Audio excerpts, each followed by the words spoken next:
primary care is an innovative, alternative path to insurance-driven healthcare. Typically, a patient pays their doctor a low monthly membership and, in return, builds a lasting relationship with their doctor and has their doctor available at their fingertips. Welcome to the My DPC Story podcast, where each week you will hear the ever so relatable stories shared by physicians who have chosen to practice medicine in their individual communities through the direct primary care model. I'm your host, Marielle Concepcion, family physician, DPC owner, and former fee-for-service doctor. I hope you enjoy today's episode and come away feeling inspired about the future of patient care, direct primary care. So starting my DPC certainly was scary, right? And it's okay to have fear. But I think what's more scary than starting a DPC is imagining a world without DPC. And I think we're at that point in healthcare where if we don't jump to it as doctors and start to rescue ourselves and rescue our patients, we don't want to see what that world looks like. So that's much scarier than starting your DPC. I am Dr. Michelle Cooke of Soul Direct Primary Care, and this is my DPC story.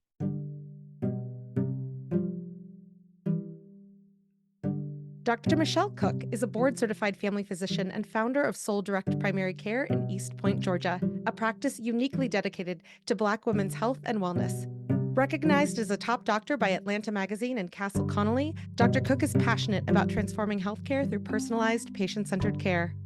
A proud graduate of Spelman College and Morehouse School of Medicine, she has built her career on addressing the needs of women in the Black community, with a special focus on eliminating health disparities. Her expertise includes treating obesity, metabolic disease, cardiovascular health, and providing compassionate menopause care. Dr. Cooke is committed to empowering her patients to achieve optimal health through lifestyle medicine.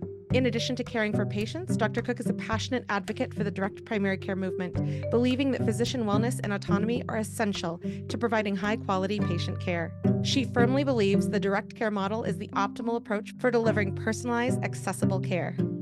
Dr. Cooke speaks both nationally and locally about DPC, encouraging her physician colleagues to explore this viable practice model and consider starting their own DPC practices. She has contributed as a writer for DPC News and runs her own newsletter and podcast, Building DPC, which helps physicians learn more about the benefits of the DPC model. Welcome to the podcast, Dr. Cooke. Thank you for having me, Marielle. I've been waiting for this. My DPC story has been so big in my journey to DPC. I remember listening and imagining one day I'm going to have my own DPC story. So this is like a dream come true. Well, I'm so glad. And it was never a doubt in my mind. I remember when I met you for the very first time with your son and your husband at Dr. Krista Springstone's reopen house. And it was so fantastic. And I just loved what you said about how you networked and how you went about escaping your pre-DPC world to go to DPC. And if you haven't listened, Dr. Cooke has her podcast, Building DPC. So definitely take a listen. It's 10 episodes, correct? 10 episodes and a bonus. Okay, awesome. So it's 10 episode plus a bonus where she goes into even more details. So definitely make sure you listen to that afterwards. You can find it on Spotify, correct? On Spotify, yeah, that's correct. Correct. You can find it on Spotify. But origin stories, let's get into it. So you were not necessarily originally from the Georgia area, but you've been there for quite some time. You went from graduating Morehouse School of Medicine into this world of, I want to do the best for my community with all of the tools and lessons that I've learned as a physician, but you didn't stay in fee-for-service. So tell us about that. My goodness. So you're correct. I'm not originally from Georgia. I'm actually from the greater Boston area. That's where I grew up. But I came down here at the age of 17 to come to college, Spelman College, which I'm so proud of. And that's kind of where my journey with having, I guess the best, Spelman, if people don't know Spelman, it's a historically Black college and university. It's one of those schools. And it's one of the few that's only for women. And so coming to a place that was so empowering for young women, as a young Black girl growing up in Boston, it was very difficult for me because I often felt like an outsider. If you're smart, there wasn't really communities for you. There was a lot of being othered growing up there. There's a lot I love about growing up in the city, but there was a lot that was very hard for me. And coming to Spelman, I call it one of my top 3 decisions, in line with marrying my husband. But it's one of my top 3 decisions because it finally gave me a place where I could be Michelle and not the Black girl in class and be myself and flower academically. So I'm very, very happy about my Spelman experience, one of the best experiences of my life. And then after I finished Spelman, I crossed the street and went to Morehouse School of Medicine. And Morehouse School of Medicine is also a historically Black college university at the graduate level. And it was a different experience from Spelman, but also a very incredible experience because, I mean, if you pay attention to the history of this country, we've had a problem with racism for a very long time. And up until today, very recent history. I say that to say a lot of the professors I worked with there had been the first Black doctor to do so many things, like the first Black doctor, first Black pediatric surgeon was there. When many of these doctors started, our hospital system was segregated. So they remember these stories of what it was like fighting to be a physician. And to have that backing you was incredible. And their mission was always serve the underserved. We're here to serve the underserved. That's the mission of what we do at Morehouse School of Medicine. So for being at the Morehouse culture was also very powerful for me and very important for me to carry that mission as I went forward. So after I left Morehouse, I trained at a residency program that's now collapsed, and it's part of the reason why I'm in DPC, called the Atlanta Medical Center. I did my 3 years of family medicine residency there in the heart of the city, very close to Morehouse School of Medicine. And when I finished there, I remember looking for my first job opportunities. And I came out of residency in 2014. And at that point, I mean, you're kind of in that range too, Marielle. I don't think anybody was talking about private practice. Like we're watching private practices fall, they're being bought up by hospital systems. No one ever said do private practice. You're going to fall. You're just a doctor. You can't learn business. Let the business folks do it for you. You just need to figure out a way to practice medicine. And honestly, that sounded good to me too. I'm like, I don't want to figure out the business. Let me just go treat the patients and do it the way I want to do it. What was funny was when I first started looking for opportunities, I had this opportunity and it was going to be in like one of the most expensive, one of the wealthiest neighborhoods of Atlanta. And the office was beautiful. It was interesting. It seemed like it might be a good deal. But I remember thinking, I was like, you're from Morehouse School of Medicine. And we're here to serve the underserved. And what are you doing on one of the most expensive streets of Atlanta? So not to say that these folks out here don't need service, but I think your skill set is better served in another part of the community. So I dedicated my time to being in the Southwest Atlanta community, which is a historically Black community of Atlanta. It houses Spelman College, Morehouse School of Medicine, a lot of graduates, and just it's a very historic place in Atlanta. And this is where I really wanted to serve. And so I tell folks that when I got into fee for service, it was still very mission driven. I wanted to be in the community I thought I was best to serve. And I loved it initially. I had this small practice. They were doing this doc in the box model. There was like one doctor per practice. So I felt like I had a lot of autonomy initially, but the goal just became numbers, numbers, numbers, numbers, numbers. The other thing that happened is there was a shakeup, and my original practice was bought out by another medical facility. It was a not for profit hospital. I went from a for profit system to a not for profit, which I thought was going to be great. But as we're learning now, not for profit just means that on paper only. They behave very much like aggressive corporate machines that are for profit.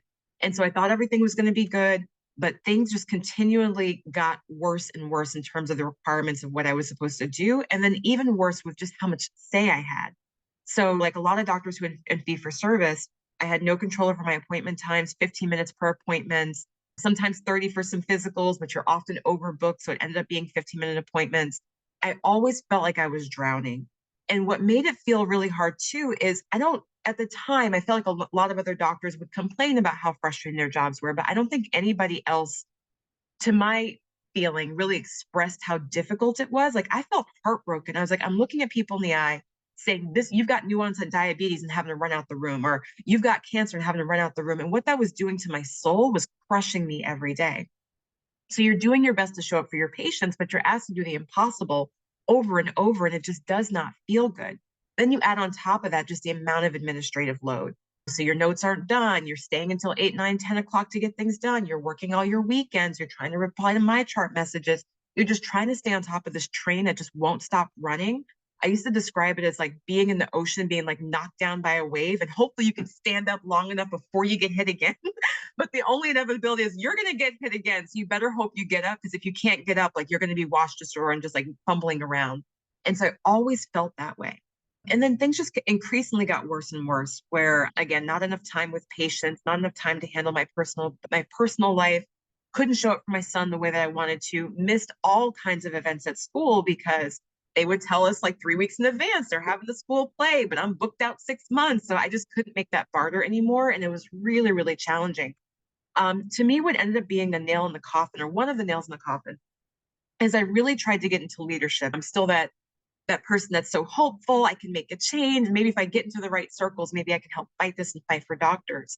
But as I got into leadership and I was the regional director for my area, I started to see it from the other side. I'm glad I got the experience, but it really just solidified my desire not to want to stay in this type of field of medicine. But in leadership, the language I was hearing about doctors was it was quite frankly, it was disgusting to me. It was they don't want to work to their capacity. All they want to do is complain. People want to cut off their schedules. We got to get them working harder, working faster, all of this stuff. I was set to do all these performance improvement plans for doctors who had fallen behind on charting. And instead of really being compassionate toward these physicians, I feel like I was there to crack the whip and make people perform better. When I tried to bring up real issues like our lab keeps closing too early, we can't get our patients to get their lab work done, like that fell on deaf ears. When I tried to talk about the challenges, and you guys may hear me talk about this before, we're playing inappropriate music in the office, like that fell on deaf ears. So every small problem just was unsolvable, and the bigger problems of hounding physicians became more and more real. And I just knew I didn't want to play that anymore.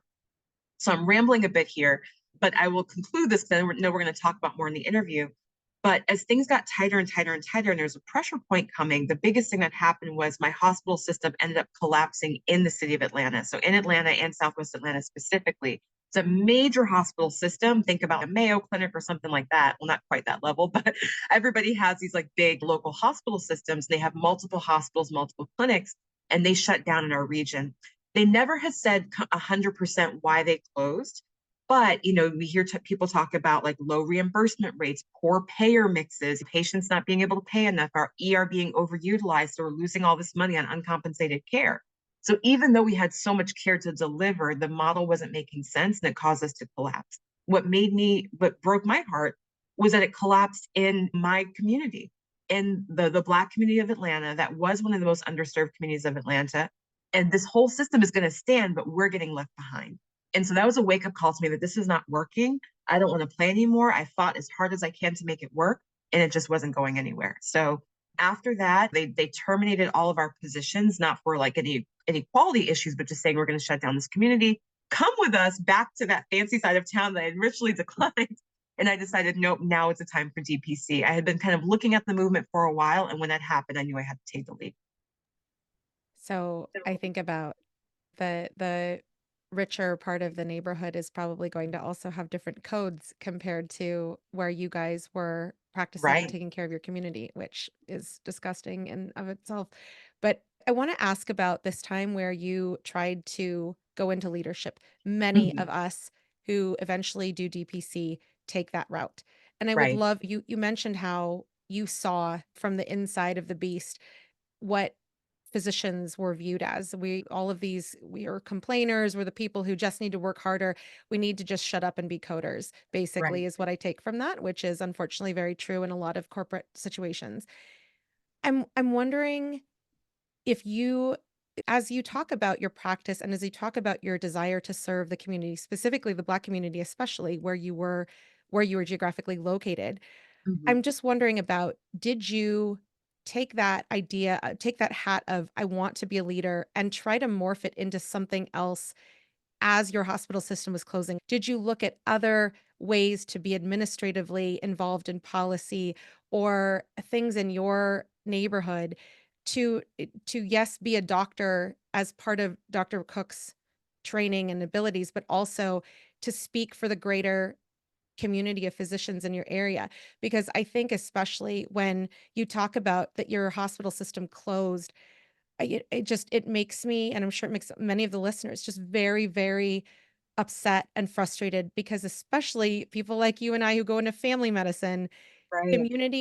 community driven work is at the core of what we do. And so I'm just wondering if there was a part of you that said, what else can I do in addition to becoming my own physician in my own clinic? What else can I do for the greater community of physicians around me?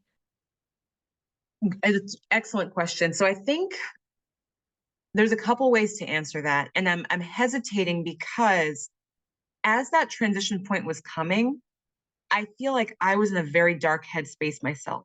So I think the spirit that you see right now, I want to be a fighter and I want to make sure that all physicians have options.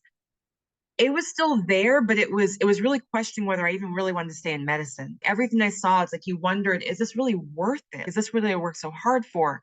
Personally, I'd just taken so many hits, like giving so much of myself to my job, having my family suffer. It was really a strain on my marriage in a way I never expected it to be. So as much as I wanted to keep advocating, I realized that as I was leaving the system, I needed to heal. Like the burnout was astronomical. And I didn't realize how bad the burnout was until you get out of it. You don't realize how bad like the fire it is until you can cool down and say, "Oh my gosh, it really was hot in there." And so I say that to say at first I think I was just thinking about survival and how I was going to continue to do something to earn income that wasn't going to make me feel like a crazy person or burn me out so much. And advocacy was second, like that fire was still there, but I was really questioning whether I wanted to keep fueling that fire because it burned me so badly before. But when I talk about other efforts, I would say the other efforts is just continuing to network with physicians locally. You may know that when I learned about DPC and I was going into this pathway, I wanted to make sure other physicians knew about it because a lot of people didn't. So even very early into my DPC journey, we did a DPC mixer here in Atlanta that now we've done annually. It was odd to do that because like I was barely even in DPC myself. And I'm like, look, guys, come together. There's a secret, and we need to tell other physicians about what's going on. Krista Springsteen was there, Anon was there, Anon Meta, people who had listened to their DPC stories. So building community was very important. And I wanted to do it in a very organic way, not one that had to be super formal or super professional or not necessarily even connected to any medical society, but just building community. The second thing I did is I did want to try to keep up my skills. And I remember doing some volunteer work with Morehouse School of Medicine, which I still do quite a bit of, working with medical students. They have a student led clinic that I go to volunteer at, still continuing to give care, largely to people that don't have insurance or who are underserved by their insurance. And being there has been a way I've been able to continue serving my community. One funny thing about working at that student clinic is I tried to do some work there when I was still in fee for service, but I was so overwhelmed I couldn't give my time. And I remember working with a medical student one day, and we were talking about a patient and talking about just the case and everything. And she's med school is so, so hard. And she looked at me, she's like, it gets better after you get out, right? And I remember staring at her. And that was a really critical moment for me because I remember thinking, I can't lie to this poor girl. I was like, but I'm absolutely miserable what I do outside of here. Like being in this clinic and working with patients who are appreciative to be here, that value our opinion, that we have some autonomy of the flow is like the best part of my week. And it was a wake up call to me that so many things are wrong. And so as I moved into this, like my giving back has just been trying to do more advocacy and making sure the word is out there, not only for other physicians, but for patients, for medical students, letting them know that there's another way. So that's a weird way to answer the question, but it was definitely marred by the fact that in coming out, I was still dealing with a lot of my own burnout.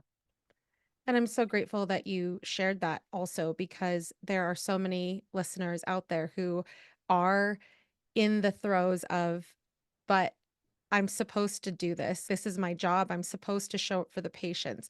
I just have to make it work. And that's very real. What you described, the burnout was astronomical. The burnout was such that you couldn't even realize what it feels to not be burned out until Right. you were not burned out anymore. And so Right. I hope that that is eye-opening for a lot of people when you talk about the talking to the medical student. I remember the very first time that we met, you mentioned that to me. And ever since then, I've literally looked at when residents are getting awards and whatnot, and they're going into their first year residency.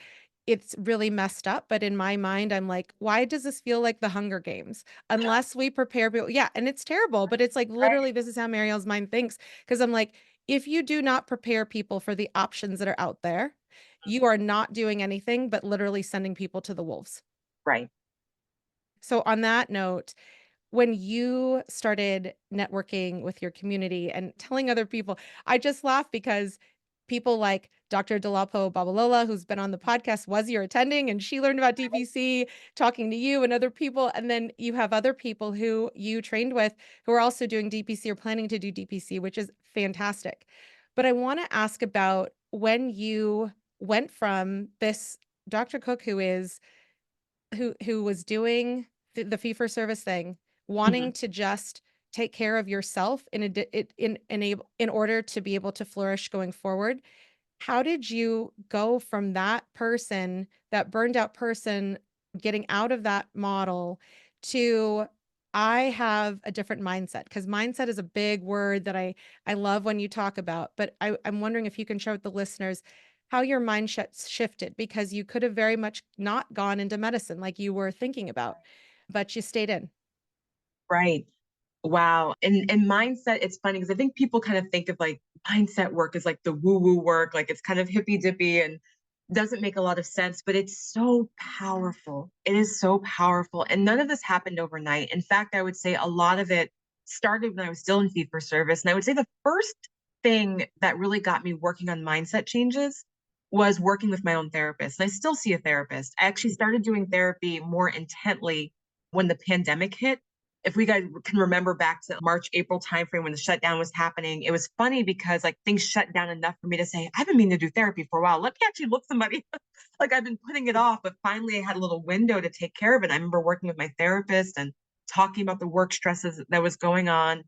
And I remember her saying something to me, or I said something like, there's no way to be a good physician and still keep your heart about you. In order to do this, like you have to become hardened, like you have to stop caring about people, like you can't be a good physician and be a good person. And I remember her saying, well, that's a thought, like that's a mindset issue. That is a limiting belief that you have. And I think there's ways around it. And I thought she was absolutely insane. I was like, you have no clue what it's like on this side. There's no way you can like practice this kind of medicine 15-minute, like in short people all day and be like a good person anymore. Like I just didn't believe that there was a way around this. There was a way to practice medicine and do it holistically. And I remember just thinking she was absolutely insane. And at that point, DPC wasn't even on my mind. But I remember that thought of like, how does she think that you can practice medicine and not have it be soul crushing or not become like a hardened person or not have it just affect your soul? But as I started to introduce the idea of what if, a lot of people say, what if? You don't even have to believe it yet, but just what if you could imagine a different reality? What if you could think about this differently? If you weren't afraid to fail, what would you do differently? And I think if you can give yourself permission to just even explore the possibility, so much more becomes available for you. And so I started playing with those ideas of what if, or how can you do this differently? And then listening to people who've done it differently, which is why my DPC story is so powerful because you hear other people who are in the same boat that you were in find ways to do it differently. So, a couple of things that helped. One, I started focusing on my own self care a lot more, sometimes even at the detriment of my practice, like my practice of as being in fee for service at the time. Doing a lot more yoga. I invested in like doing more running. I never thought I'd be a runner, but again, just giving myself that thought, what if you did run a 5K? What if you did run a 10K and like training towards that and giving my brain something else to focus on that wasn't medicine just allowed me to understand that I had this plasticity of my brain that if I wanted to apply it to different things, I can do that. And that becomes intoxicating because I think at one point everything was like patience notes, a little bit of sleep, patience notes. Like you were in this hamster wheel you can't get off of that. You didn't even have room to explore other things that might be interesting. But giving that space for what if was really, really powerful for me. And so it went down this rabbit hole of like listening to more podcasts, and my DPC story was up there. Dr. Una is one I highly recommend. Meditative Story. I don't know if you've heard of that one, but it's like people doing interesting things. There's this other great podcast called Wild Ideas about people that do things in the nature space and take wild ideas and commit to them. So hearing these other stories of people that just take these wild leaps let me know that you're not so different. Like you may feel like your life can't be different, but you're not so different. I can challenge my body to do things I never thought I could do. I can challenge my mind to do things I never thought I can do. And so the more I was able to open my mind about different things, like that's where the mindset shift started happening and really asking myself the things that I believe so strongly, are they really true? And again, it sounds very fruitful, but is it true or can you substitute a different thought? And can you think about this differently?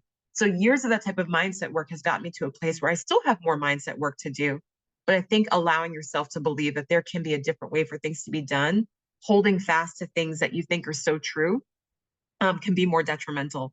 I was actually listening to a podcast last night by Dr. Benjamin Hardy, who wrote the book 10X is Easier Than 2X. And he quotes Mark Twain saying, it ain't what you don't know that will hurt you, it's what you know for sure that just ain't so.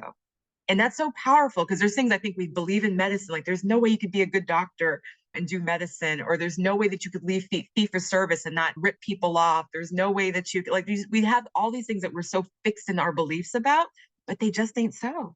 And that's really what's going to hold us back. So I think just being willing to think differently. And I think that even just zooming out into the entrepreneur space, you have all of the baggage, all of the experiences to take with you into how to do it differently, how to do it better. And when you're Right. able to have that freedom and the time to be an entrepreneur as well as a physician, you can Right. picture doing different things. And I'm so excited because we're going to talk about how your practice, Soul DPC, has blossomed from one doctor to one doctor with multiple staff and multiple things that you're bringing to your community. So let's talk about your practice. You go to your website. I mean, and I'm just going to cheat really fast here because I have it up and then I'm like, I don't want to mess it up. You go to your website and it literally above the fold says the sacred space for Black women's health and wellness.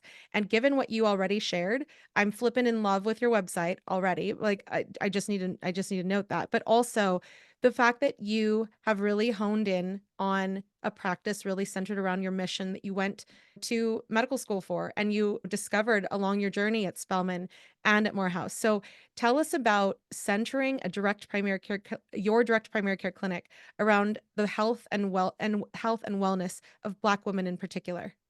Absolutely. I love that question. And that was a journey because when I came into this, I've always known like who I think I can best serve. I've always known that in the back of my mind. But I think when you go into, especially a field like family medicine, like we do everything, right? There's nothing that we can't touch. It's hyper inclusive, which I think is great because I think what's great about family medicine is that we can be that pluripotent stem cell, like we can turn into anything, right? But I think sometimes in family medicine, we feel like we have to take care of everything and everybody. And if we're not doing that, then we're not really fulfilling the heart of family medicine. And so when I was in fee for service, every patient that we can touch was a potential patient. So a lot of patients were attracted to me because I was a Black woman. I think a lot of people want to see themselves in their doctor, but anybody and everybody could come and I'd be happy to take care of all those people. But when I'm really thinking about in the back of my head who I think I can best serve, it is women I know that have my story, that come from where I've come from, who have felt discrimination in medicine the way that I felt discrimination. Like I feel like I can serve that community uniquely. And DPC finally gave me the permission to do so. And it's especially interesting in this conversation about what's going on with DEI in this country. And it's very controversial. And I'm kind of leaning into that controversy. DEI work has been very important to me, but I've also been a little skeptical of it. I do think that we need to embrace diversity, but forcing people to embrace diversity that don't want to embrace diversity, those aren't the people I want in my circle. So I kind of feel like I'm putting my flag in the ground of this is what I stand for. And if you love it, support me. And if you don't, get out of my way. Like I just don't stop me. Like just get out of the way. Which is a very controversial thing to say that I don't think Michelle of 5 years ago would have ever said that. But it's like there are people out there who feel unheard and you need to call to them and you need to create a safe and sacred space. And for so long, I was so afraid to do that because is this racist? Are people going to say this is reverse racism? No, I'm calling out to the community that really needs my support. And doesn't mean I won't see anybody else. Absolutely not. If you want my support, I'm here for you. But we are mission driven. And what helped this again was the beauty of DPC. You could never say this if you were in a big network because of all the legal and we're going to upset somebody. This is anti DEI, for DEI. We don't know, but it gets messy in those spaces. But when you have a small private practice, you can stand for what you stand for and nobody can stop you from doing that. The other thing that helped me understand that was the beauty of marketing. I never knew a thing about which what I thought I knew about marketing just wasn't so, right? So what I thought I understood about marketing, I've learned so much being in the DPC space. And what I've learned, particularly for small business owners, like having a niche is so important. It's like you can't compete on a big scale. I can't compete with a Mayo system or a Cleveland Clinic. Like we can't be going after the same pot. But if I can say this is what I do so well that nobody else can do this, like Cleveland Clinic, and I'm just using them just because they're big terms. Hopefully that's not like off limits here with my DPC story, but like the big healthcare system can't get that niche because they just can't.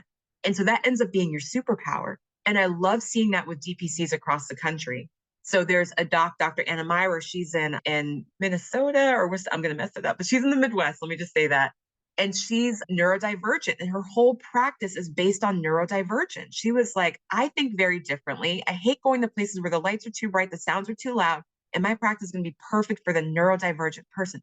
That's incredible. So I love how DPC allows what doctors do best to really flourish. And I think that's how we're going to best serve the community, not by making us these like robots that have to take care of everything the same way, because we're just not that way. I think if you can allow doctors to really bring forth what makes them special and bring the patients to them that need that specialty, we're going to best serve our communities.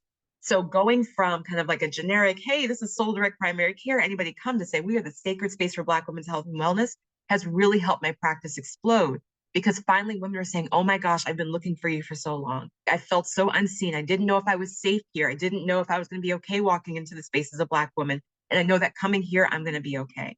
So it was one of the most powerful things I did. It's one of the most controversial things I did. But again, leaning into that controversy. So stand with me, or just don't get in my way. And I think it's sad that to anybody it would be controversial because it's your practice. You do with it what you want. And I think that it absolutely speaks to why we have big box stores to shop at. But in this time, a lot of people are purposefully finding other ways to get things. It might be a little bit more pricey, but get things to their door to support small business owners.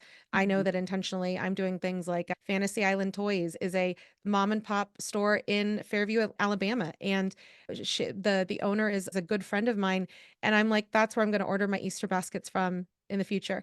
And it's little things like this where I think that as a country, we are seeing people want personalized care, and you are doing just that. And for those who think it's controversial, absolutely, you're entitled to your opinion. But I am so excited that you have discovered this. This is your marketing jam, and this is your community, and how to speak that you're already doing that to the community of patients you want to see in your practice. So tell us, though, we're doing this interview at such a time when diversity and equity and inclusion is something that ruffles a lot of feathers. And mhm. as a person whose parents, my dad immigrated here and didn't even speak English when he came in the 60s, and he he showed me a way of when you work hard, you can do different things. Like you can do lots of things, and it's just heartbreaking to think about the services that went away when your hospital system closed. And when it comes to having personalized care, you spoke to it exactly. It really helps to have somebody who looks and experiences life similar to you. So tell us about serving the Black woman in particular. What is the health access like in the greater Atlanta area, especially in Southwestern? It's Southwestern, right? Southwestern? Mhm, Yeah. Southwest Atlanta. And especially in Southwestern Atlanta. And how has that changed because of sole direct primary care being in existence? It's The landscape is horrible. I mean, that's even before the hospital system closed, we were already like a healthcare desert. We didn't have enough services. We were very underserved, unmet need area. And the hospitals are really a lifeline. And across the nation, we know that Black women suffer disproportionate mortality, especially when it comes to maternal health or obstetric health. Like we die at much higher rates, even that's seen in developed world. Like it's pretty awful and pretty abysmal.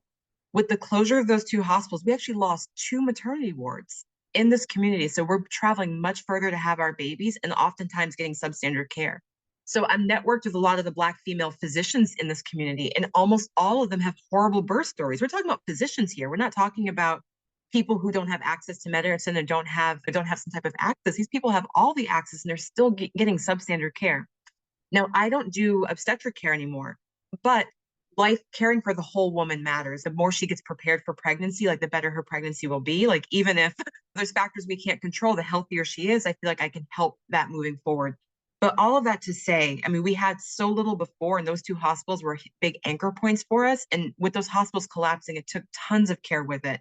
If you think about the clinics that feed those hospitals, they suffered greatly. Like the OB offices that are nearby. We had a really amazing orthopedic office that operated those 2 practices that shut down because they had no place to operate anymore. So the care has been abysmal. We're starting to see other places pop up. So there's actually 2 new practices by Black women in the area that are opening, which I'm now just so thrilled for. At one point, I might see, oh my gosh, this is competition. But I'm like, no, we're so far behind the 8 ball that we need everybody here trying to start these practices to help move the ball forward. But the landscape has been terrible. And people are traveling so much further to get good care. Some people just aren't getting care. I do a lot of community events. I was just at the hair show. Black women, we love our hair. So we set up a booth at the hair show to tell people about sole direct primary care. And I can't tell you how many women stop by and say, oh my gosh, I haven't seen a doctor for 4 years. I haven't had a pap smear for 5 years. I haven't had my blood pressure checked. Oh my gosh, can we get an appointment with you? Like people are just neglecting their care. So I'm devastated at what's happened. I always say I don't think we're going to solve this problem in my lifetime, but we got to get a head start. We got to get on it now, and that's exactly what my practice is doing. I love it. So you opened in May of 2023 and you've already gone above and beyond 230 patients, which is incredible by the time of this interview. And so I'm wondering in terms of scaling, as as you not only went from physician to physician entrepreneur, you've scaled pretty quickly. So my question would be, what are your top tips for those people who are wanting to scale, but also wanting to remain intentional about their practice and personalized care as they're scaling in terms of sheer numbers of members of their practice? Absolutely. Well, I will say that I had a huge head start in that I had been a physician in the community for a long time. So my name was pretty well known. Even when I was in fee for service, there were a lot of people like, oh my gosh, I want to see Dr. Cook, but I can't get on her schedule. It's a 6 month, 1 year wait. So it did help to be of the community. So I think if there's a place you want to be, like get your name known there, stay there, and try to sit up there as close as possible. Another great thing, or great if you will, is because the hospital system where I was at effectively closed in the area, it did release me from my non-compete. I had to do a lot of legal finagling and pay a lot of money to figure that out. But I was able to set up shop pretty close to where I was practicing originally. So staying in that same community made a big difference for me. So when I opened the practice, I had about 60 people that pre-registered that got me started. So I got a really great head start. That being said, there is churn in direct primary care. People come in, they're like, oh, this is exciting, this is great. And then they fall on hard times or something happens and they fall off. And so I think the way that you can start to grow and scale, number one, I think the most important thing I did was create that patient avatar and really niche down the practice and become mission driven. For doctors who are coming from fee for service, I think it's hard to imagine that patients won't be beating down your door once you open it. When you're in fee for service, like there's so many patients, you don't know what to do. There's all these, you are overwhelmed with patients. And I think you get this mindset of, if I'm a doctor, people will come. And that is just not the truth. I think I'm a darn good doctor, but I still don't have the numbers that I want yet. Right. And it's been very hard to get people to come through the door. But I say that because in DPC, especially with most small businesses, it's not just a numbers games, it's a match game, right? You want to get the people who not only want to be in your practice, but want to be committed to your practice.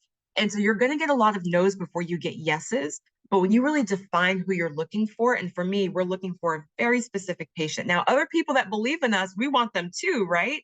But when I'm looking for that very specific patient, when she commits to my practice, I know she is committing. She was like, I don't want to go without Dr. Cook's care because this is so important to me. So I'm not worried about that person leaving, as opposed to the person that's, oh my gosh, I'm in distress. I woke up with strep throat. The urgent care is packed. Like you're my only deal in town. Now, yes, we'll help that person too, but you're less like that person's less likely to be committed to you.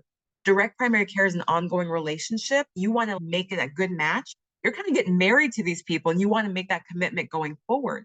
So I think the more specific you can be about who you're calling out to, the better.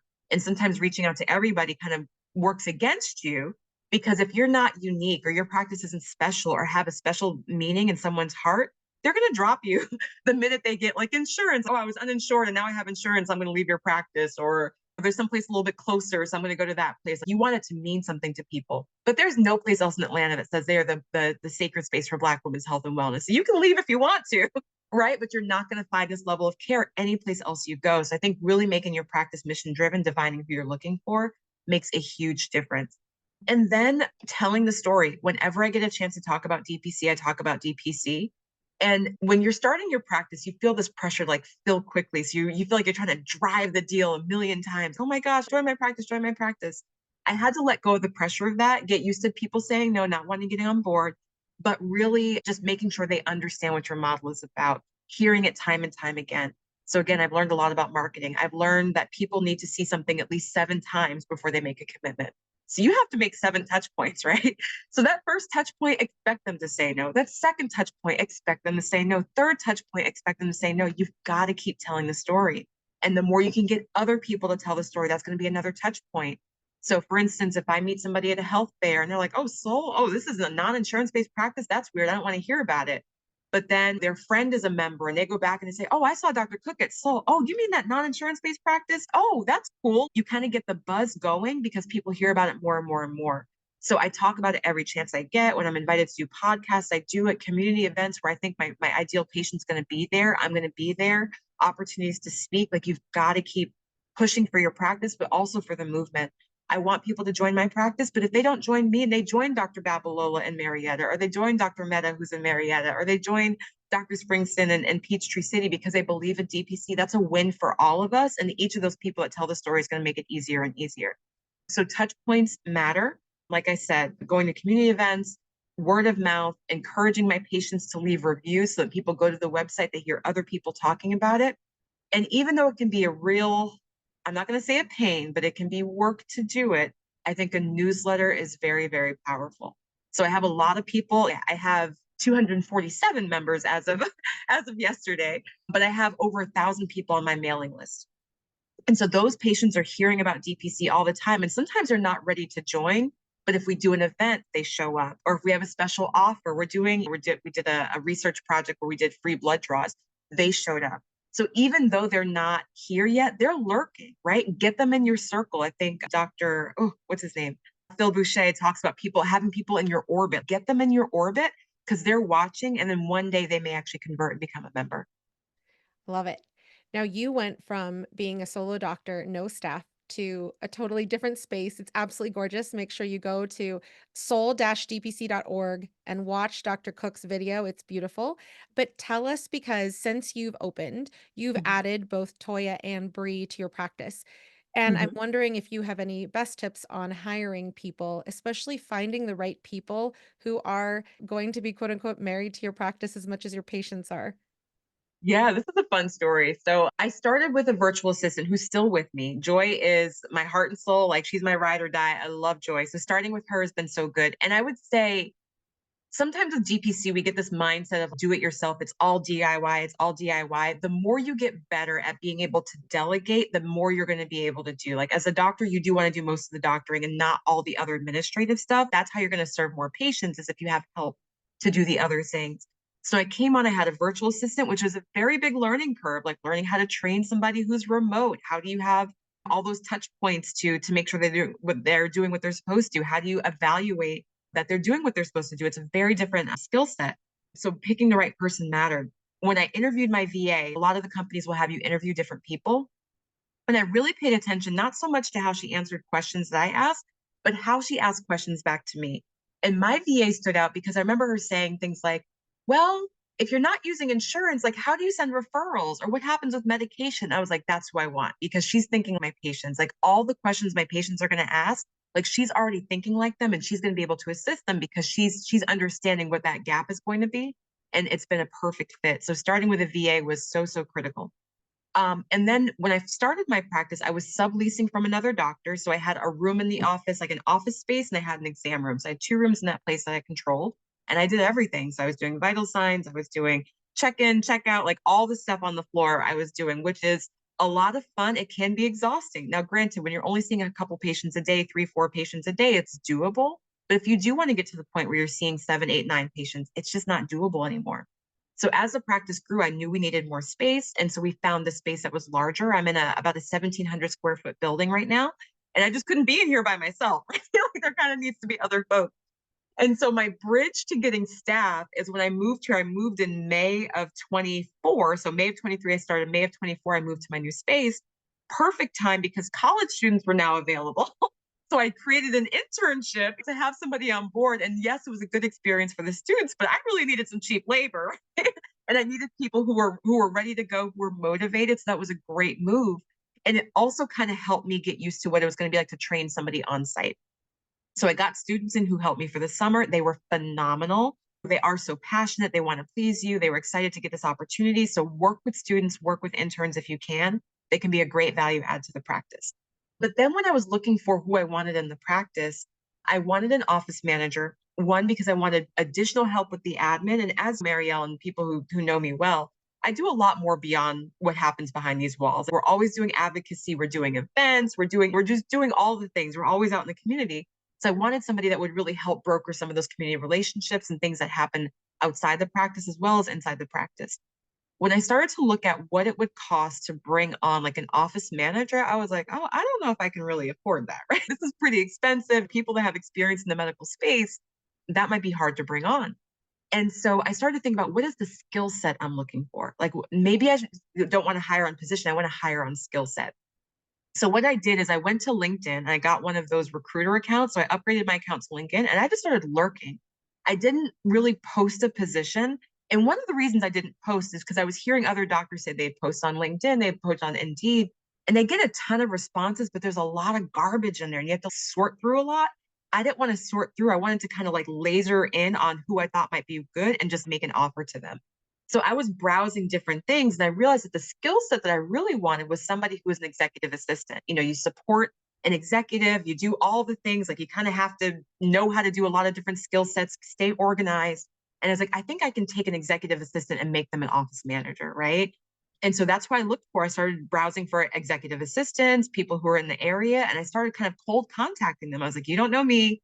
I'm this doctor that has this crazy idea that we're going to change medicine. I have this growing practice. What do you think? And I got about 4 or 5 people to do an interview with me. And Bree, who's now my office manager, stood out immensely. She was ready to take a leap. She loved her job as an EA, but felt like she wasn't really growing, wanted a new opportunity. And she was a wedding planner. So I was like, girl, you know how to do events. And that's what we do here at Soul. So I need you on board. And again, one of the best decisions. She's been so dedicated. I was able to get her, I pay her a very competitive rate, a lot more than I ever thought I would pay, but a lot less than what someone who comes with more experience. And what I love is that she's being grown from the inside, right? It's nice to bring in some outside blood because they bring new perspectives, but sometimes they're not willing to think differently, which is what we have to do here at Soul. Look at things differently. I don't think we do. I think a lot we do in medicine is wrong, right? The way we treat patients and rescheduling and grace periods, and a lot of it's not right. And bringing somebody with fresh eyes has made all the difference. And then after Bree, I brought on Toya, who is our medical assistant, quite frankly, because I wanted to offload those medical assistant duties. I want to do more of the doctor stuff, taking the vital signs, I can do it, drawing the blood, I can do it. But if I can get help, I can be a lot faster and I can serve more patients. So same thing with Toya. I went through, I kind of looked at different people. Medical assistants, while they're not super expensive, they are in higher demand. And so they were a lot more expensive to hire. Toya is actually a phlebotomist. She has phlebotomy training, which again, I looked for skill sets. Like the one thing I really would love to offload is drawing blood. So I looked for a phlebotomist. She does not have a medical assistant certification, but if I could train a college student to be my medical assistant, then I could definitely train a phlebotomist. And she had some experience with that. She worked at some offices where she did some EKGs and vital signs. I'm like, that's the skill set. I don't really need a title. I need a skill set, and I needed somebody who's willing to learn. So Toya, same thing. She came in, she was excited. Her son goes to school like a mile from the practice. She's like, this is like a match made in heaven. So I got people who really were invested in the mission, willing to learn, and had a skill set that we could work with. And that's how I kind of built up my team in a more non-traditional way. And if I had to go at it again, I'd probably use the same technique. Go and kind of lurk on LinkedIn and see who might work out, and then try to pull them into the spheres full sole direct primary care. I love it. Now, I want to shift the conversation to tech because this is something that we are at a time where my DPC story has released the Battle of the EHRs. If you have not participated yet, just know it is a way for you to anonymously participate in a survey to say, what EHR do you use? What do you love? What do you want to see improved? And it's a way for us to present to the EHR community out there. This is what, as a community, DPC doctors are looking for. So please go to mydpcstory.com, click on Battle of the EHRs and vote and put in your input. But for you, one of the reasons why I wanted to bring you onto the podcast, especially in the month of June when we're doing this survey, is that you are a person who's switched between different EHRs. And I think that that's something that when people are on the Facebook groups, when people are at networking events, they're asking about like, how did you choose an EHR? How did you choose an EHR? And you've chosen not only once, but more than one time. And so I'm wondering, in terms of your Dr. Cooke, who was starting out with an EHR, and Dr. Cooke, who has changed EHRs, is there a difference in how you looked at EHRs, similar to how you would not redo how you're selecting your team? What would you say was your mindset when you selected your first EHR, and was that similar to how you chose your second? Absolutely. So this is such a good topic, and thank you for doing Battle of the EHR. So after we get off of this interview, I'm going to go and do my vote because I have a lot to say about this. But you're correct. I switched 3 different times, and what I see from my peers in DPC, a lot of us are coming. Most of us are using Epic, right? And they're robust. Like it's annoying, but they do everything, right? And so I think we come into it thinking if you pick an EHR, it's probably going to do that, and so you just want to get the cheapest one. So a lot of us like cost, cost, cost. What's the cheapest? What's the cheapest? And I think that's the first fatal flaw, is that we're looking at cheap and not always looking at functionality. We're moving in a much more tech forward world. And I'm not a tech person. Like I try not to say these things like what I'm not, but I'm not I don't lean into tech, but I understand that's where we're going. And if we can leverage it, we can do so well, especially with small practices, touching a lot of people. Tech can help make us much more efficient. So we shouldn't always be looking at what's the cheapest. We have to look at what's going to give us what we need, what's going to make us efficient. So I went with an initial EHR that looked like it had all the bells and whistles and things that were going to make me efficient. It had this all in one type stuff, and I was really excited about it. The challenge with my first EHR is that they were launching when I was launching. So they were doing a big launch or like merger as I came on board. And so everything was super, super glitchy. And I kept calling tech for help and nothing was working. I was like, this is unstable. I can't stand on this. So I switched to another EHR that was very popular, but very, very, very basic. And it was affordable. Affordability is great, but again, affordability is not the most important thing. If it's affordable, but it's not doing what you need it to do, you're going to have problems. Am I mad that I made that switch? No, because on each transition, I learned something really critical about what I needed in my tech stack. But when I got to the next EHR, there were just some critical things I didn't have that I needed. One was like a more robust patient portal, the ability for patients to be able to schedule appointments. The portal is probably the biggest one, but there were several other things, the way you sent prescriptions, the way you wrote notes. Like there's a lot of other little things that made it not the one to work with and honestly made me less efficient. And when I started to imagine the practice growing with this tool, it was going to hamper me.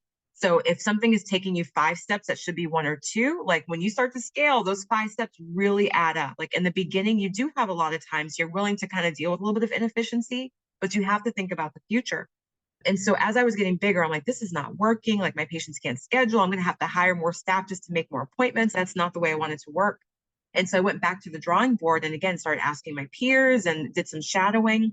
But I do think it's helpful to use your EHR first or watch how someone else uses their EHR. Like I think if you can do that, that really helps because you don't know what's not there until you start using it. A lot of them will sell you and they'll give you the demos and you're like, oh, I'm pressing buttons and things happen, but you don't really know what the workflow is like until you go through the workflow. So if you're not going to demo everything, I would try to like pair with a doctor and see how they use their EHR. Like spend a half a day with them, they see how they flow through it and see if you could see yourself doing that and you'll start to see some key differences. But for me, having a really robust patient portal, easy to do virtual communication was very important. Ease of sending prescriptions was very important. Billing was very important. The fact that that could happen seamlessly, like all those things really mattered. So am I using the cheapest EHR? No, I'm not.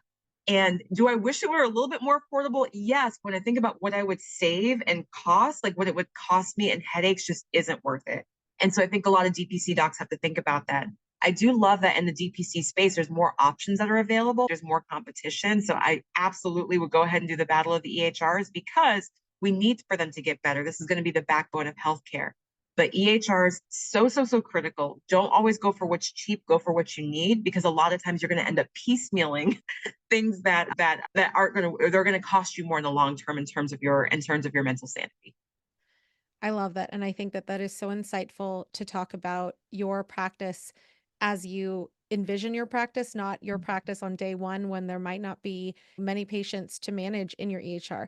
When you're talking about those 5 extra steps adding up, I completely agree. It absolutely impacts the amount of time you're spending per patient to get the job done. Absolutely. And I can't remember what episode, maybe episode 5 of Building DPC, the podcast I made. I did a whole episode about EHR. I talk about my journey. So go check that out if you're stuck on your EHR. It's a big decision. And I don't like the fact that I changed EHR, but another mindset shift in the entrepreneur space is that sometimes in DPC, when we're making these decisions, we feel like this is just the be all end all, right? I've got to make the right choice. In business, you can always pivot and you're going to have to pivot. And the better you pivot, the better you're going to be as an entrepreneur. So while I don't want to keep switching EHRs, I don't feel like if you're stuck someplace that you can't get out of that relationship. There's always a different way. Love that. Now, when it comes to one of the features that you mentioned about your EHR, and one of the things that you really lean into is the ability for a patient to self schedule, as well as the patient portal, which patient portal is a massive thing in my world also.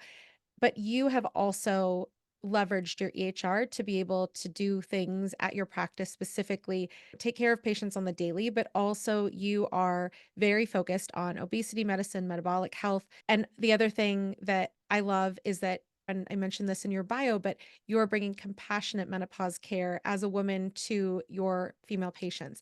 And so I'm wondering how you look to your EHR to support you in streamlining your workflows, but also to help you personalize these different ways that you're delivering care to your patients.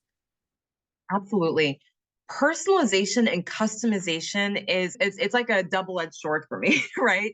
Again, I'm not necessarily a tech forward person, but you do want to have the ability to customize, right? So what do I mean by that? In the world of the big EHRs, you can kind of create these order sets or create these things that you can do. It's okay if I have a way that my brain works, and every time I see an obesity-based patient or a menopause patient, I want to order this set of labs. I want to do this many handouts for them. I want to have this type of patient education for them. Like you want to be able to bundle that together and then be able to modify those things per patient because it's individualized care, but you don't want to keep reinventing the wheel.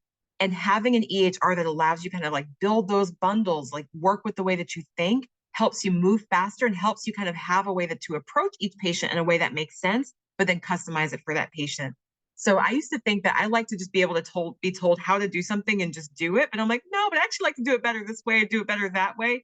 And you can do that if you have an EHR that will allow you to do that. So when I think about like my menopause care, there's stuff I don't want to think about twice, right? Like these are the three biggest estrogens I use. I'm going to save them. These are the progesterones I use. I'm going to save them. My patients always ask this question about menopause. Or here's my FAQ sheet. Like I have that all together so that when people need something, they're ready to go. I have forms that they can complete about that. So I have my menopause health questionnaire. I can send that to my patients through the portal. They complete it. So by the time they come in, I'm like, oh my gosh, your score's 14. Here are the things we have to talk about. So using that technology to even help with the patient flow is really, really powerful. So you need some customization. You have to lean into it because again, I'm not the person that likes to figure out how to do those nuances, but once you figure it out, set it, forget it, and then you can adjust it if you need to, which is really nice. I love it. And going back to serving your community and your community's needs, I'm wondering if you can talk to us about obesity medicine and metabolic health and menopause care, how you've how that's manifesting at Soul GPC, because as you talk about, there's algorithms and whatnot. There's also the actual conversation that you have to have with the patient who has these diagnoses or is concerned about these diagnoses. Yeah. So I'd like to answer that with just, again, the freedom of DPC. We know that these conditions are so challenging to manage, and it's not going to just happen in the exam room.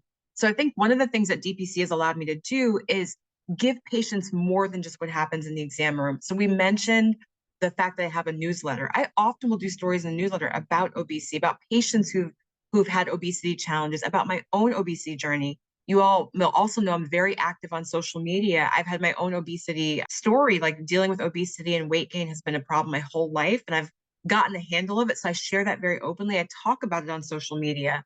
What else? We do events in the practice. Just this weekend, we did a yoga event. So managing stress. We know that people are not managing their stress. Their cortisol's up. They're not sleeping well. They're going to eat a lot more. So what I do in the office is supported by some of the other activities that I just was not going to be able to do when I was in fee for service. I was just too burned out. I'm not going to be going to social media talking about things because it's too much work and or I'm going to get fired because I'm going to violate the policy of my institution. I'm not going to put on a yoga event because maybe I'm going to have to go through all these different channels. Like I can hit people in different ways. I'm sure a lot of us hate the fact when patients come in, they're like, oh my gosh, I saw on TikTok that if you take green tea vitamins that you're going to lose 20 pounds in 2 weeks. You're like, oh my gosh, there's so much crazy information on TikTok. But now my patients come in, I saw this thing you did on TikTok, Dr. Cooke, right? Like they're seeing their doctor on TikTok and they're like, oh, I'm actually getting some valid information. I'm hitting them in different ways that help support their care. And that's the flexibility of DPC that doesn't all have to happen in the exam room. Like it can happen from some of these other channels that you do that are kind of a part of the membership, right? Like some of that stuff is free for the public as well, but it helps me reach my members in really unique ways that I think has sometimes been more impactful than what I'm able to do in the exam room. I love that. And when it comes to the impact of the exam room, I also think about the impact that your patients take with them and they tell other people about. And I'm sure, and this is how DPC grows with that personalized care, because your patients are interpreting what you're doing in their own way, and they're sharing that with their friends and neighbors. So it's like a multifold wave of effect that you have when you just are able to be a doctor. It's amazing. Yes, and I have to add to that, Marielle, especially those of you that do obesity medicine, it is so nice to do it in the DPC space because when it comes to especially medications, we're in this age of GLP, which I do think is wonderful. They do amazing things for people. The one place where I have to spend too much time with insurance company is prior authorization for GLPs, right? But when it comes to the exam space, you're kind of free. I remember in fee for service, some people would want to come in just to talk about obesity, but then the billing department would slap you on the wrist. You can't just talk about that. We can't bill 99213 or 4 for that. Did they have hypertension as well? Make sure to put that as the first diagnosis in obesity. Like all that nonsense is gone, right? Maybe they want to know, is my vitamin D playing a role here? But I couldn't order vitamin T because sometimes fatigue won't cover it. Like you're going through all these games just to reach the patient. I can put whatever diagnosis I want to order my vitamin D level now, right? If I just want to put obesity, it doesn't matter if it matches or not because it's all cash based. So I think it's actually allowed me to offer more comprehensive care. I can get the games out of the way. I still have to play some games with insurance companies in the realm of prior authorizations, but the care is just so much easier. I think we've made obesity care so complicated, just like we've made the rest of medicine, because you got to figure out the codes first before you even get to the patient. And sometimes the coding is so ridiculous, it's not even worth spending the time with the patient because if they come in and want to talk about weight loss, that's not going to be paid. I'm not going to pay attention here. So I'm just going to brush them over. But now it makes all the care equitable, right? Your membership covers whatever you think is important to you. And I'm going to help you through that regardless of what the codes are. Love it. So let's talk about you being on the side of doing the prior auths for the patients and understanding the frustrations that patients have and understanding the frustrations that a physician has in fee for service. Yeah. You have been able to break free from that, open your own practice, heal, continue healing, and now you're also advocating for not only your patients, but also the model of DPC, which is amazing and much needed. So definitely, I hope the listeners out there are listening to Dr. Cooke's word and getting activated because this is what we need to be able to speak for our profession and for our patients and for the way going forward with healthcare in the United States. What is at the core of what you tell every single person, whether it be the person who you meet at the grocery store or the person on the national front? Good question. I think that's a hard question to answer because I think it depends on what their perspective is. There's some people you talk to and you talk about DPC, you explain it and they get it immediately. They're like, why isn't everybody doing this? Right. And then you have some people who are going to look really sideways and they don't understand and they just don't quite get it. Coming from fee for service, I feel like there's a lot of us that are afraid to do DPC because we feel like we're going to hurt access. You hear a lot of people say, well, people need to use their insurance to access care. And if I don't take their insurance, I'm limiting access. And again, I will submit to those doctors that that is a limiting belief. It's a limiting belief. And in some ways, doing DPC has made me reevaluate the healthcare system in a way that I couldn't do when I was like in the nonsense because you're trying to figure out how to make things work. But when you step outside of it and watch what's going on, you're like, this is insane. And honestly, it's wrong. It's wrong. And while do we need mechanisms to make sure people can access care? Yes, we do. Does insurance have to be that mechanism? When it comes to primary care, I can now firmly say I don't believe it needs to be through insurance, right? Insurance, by its definition, is supposed to cover catastrophic and unusual events. That is a total opposite of primary care. Primary care is the usual, it's the common, it's the expected, right? Everybody should get a physical once a year. Everybody's probably going to have a URI at some point they see their doctor for. Everybody needs primary care. So that is not the right mechanism to use insurance to access this care. If we've all have ever had to file a claim because you had a car accident or flood insurance. Like we know how frustrating that process is. And to think that we're going to file claims for care that's like a couple $100 doesn't make any sense. Like you see 25 patients a day, you're making 25 claims a day. That's the bloat in healthcare. If you take those claims out, like how many more patients could you take care of and do it better by removing this very burdensome mechanism? Now, in the surgical space, it might make more sense, right? Not everybody's going to need surgery, maybe once or twice or three times in their lifetime, but that's not a usual event. It's much higher ticket, so it's probably worth it to spend half a day filing a claim to get it paid for. In primary care, not at all. Now, saying that, I think there are some mechanisms, even in surgery and high level care, that does need an overhaul and benefits from the direct care space.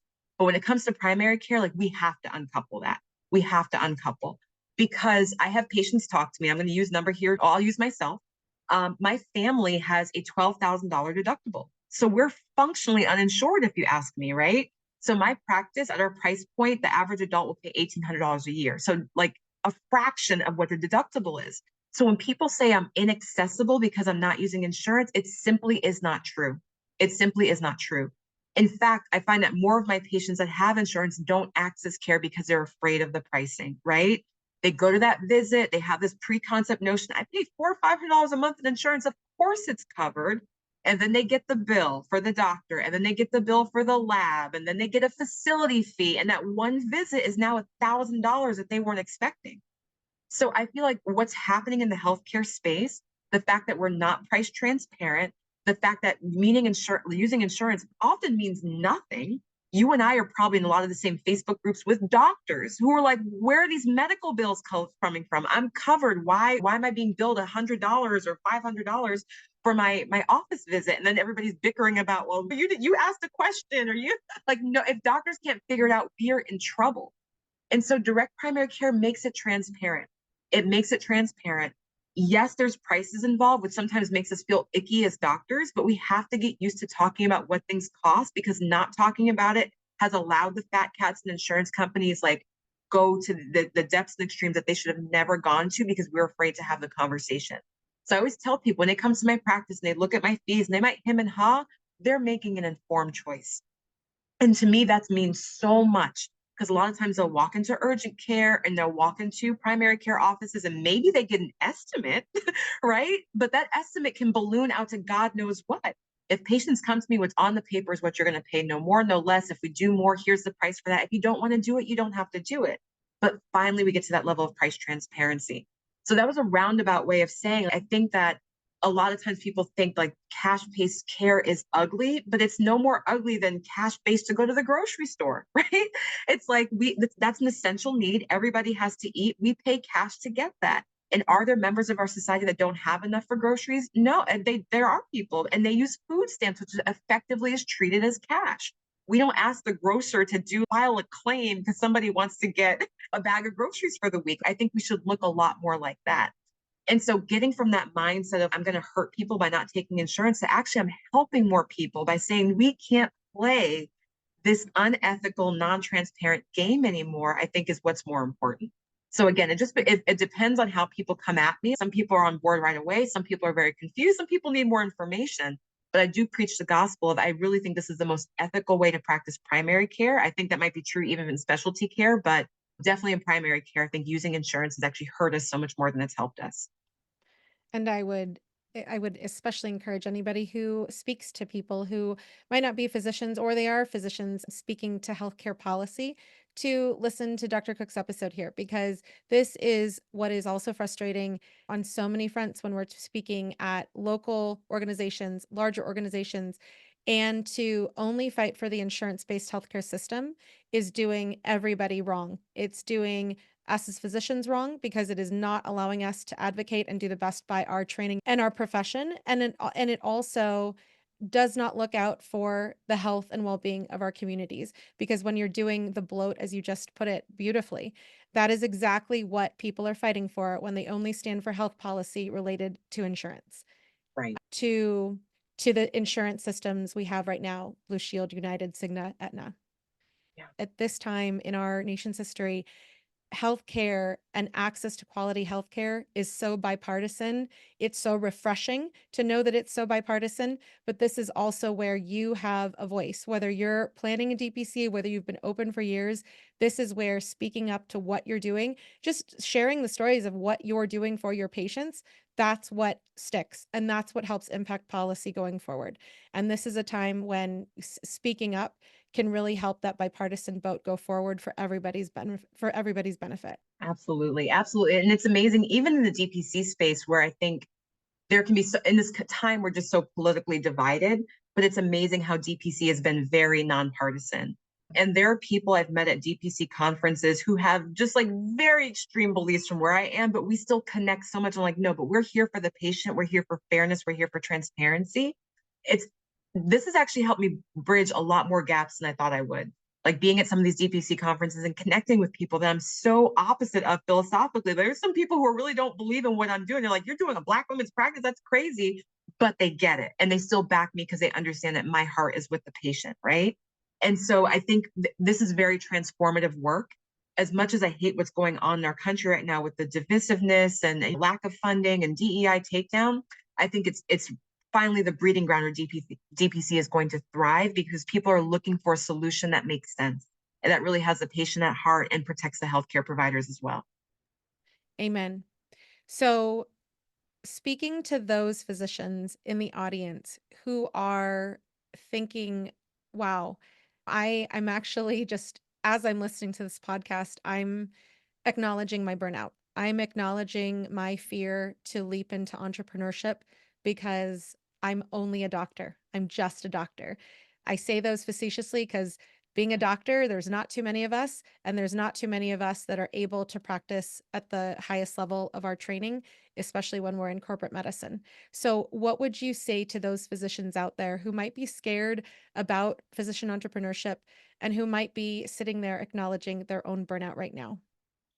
I think the first thing is to acknowledge your burnout and understand it's not normal. It's not normal. And I think that's what I wish someone told me because I feel like it was normalized. Oh, everybody does it. Everybody sees 25 patients a day, like just kind of stick with it. It's not normal. It's not healthy. Second thing I would say that it took me a while to get to is that being an entrepreneur, small business owner, it's figure outable. I think I read a book called like It's All Figure Outable or something like that.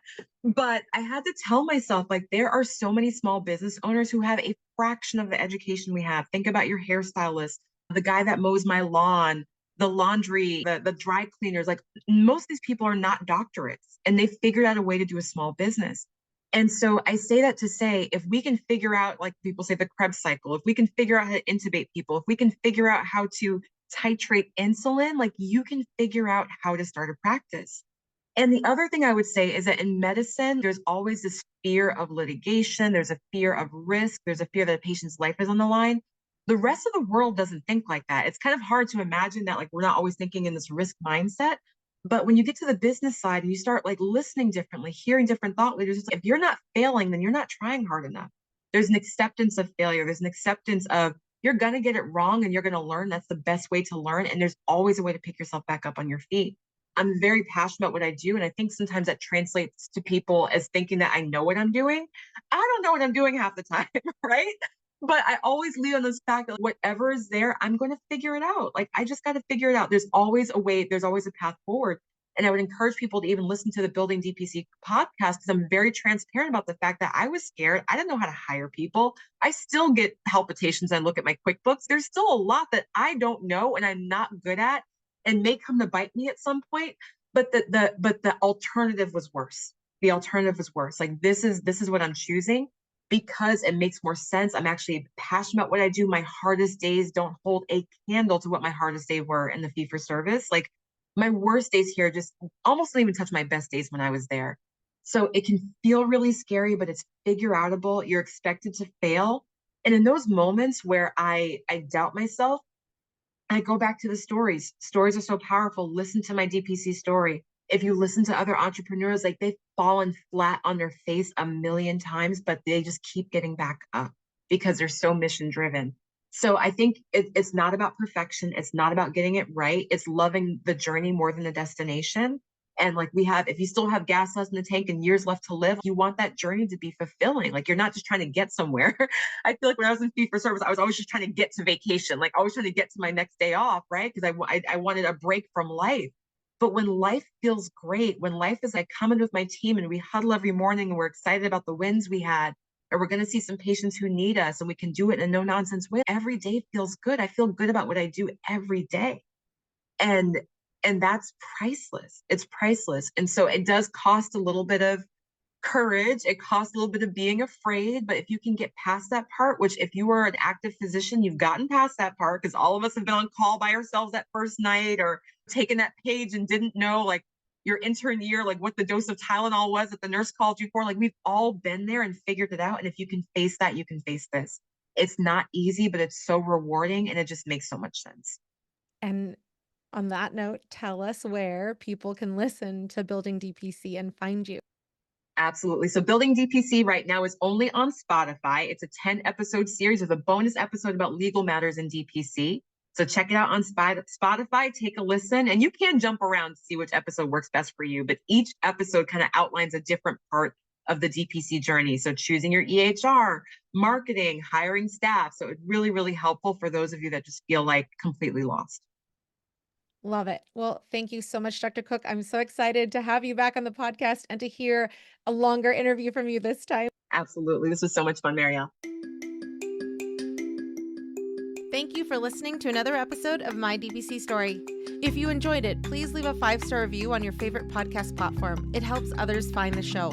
Have a question about direct primary care? Leave me a voicemail. You might hear it answered in a future episode.